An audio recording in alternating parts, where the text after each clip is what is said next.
bi nafar langiletik batek ez dauzka behar besteko diru sarrerarik bere bizitza duintasunez garatu ahal izateko.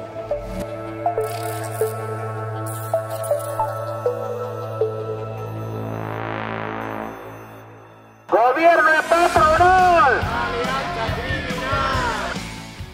Kaixo lagun, horrelako bideoak gustoko badituzu, sostengatu gure lana bazkidetza eginez.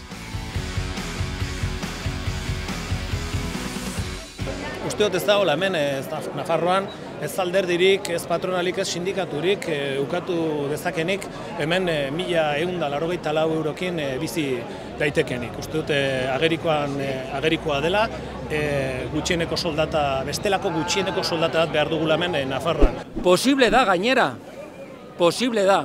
Bi bide daude gutxieneko soldata propioa ezartzeko.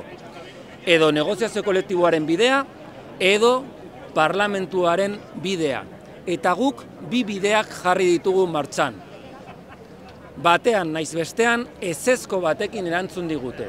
Ezezko batekin erantzun digu patronalak eta ezezko batekin erantzun digu Nafarroako gobernuak. Orduan esango nuke gutxieneko soldata hemen gauden sindikatu ontzat ez dela 2 kontu bat, geratzeko etorri dela, ez dugula inolaz ere amorerik emango eta jarrituko dugula presionatzen bai sindikalki eta bai politikoki gutxieneko soldata propio eta duin bat lortu arte.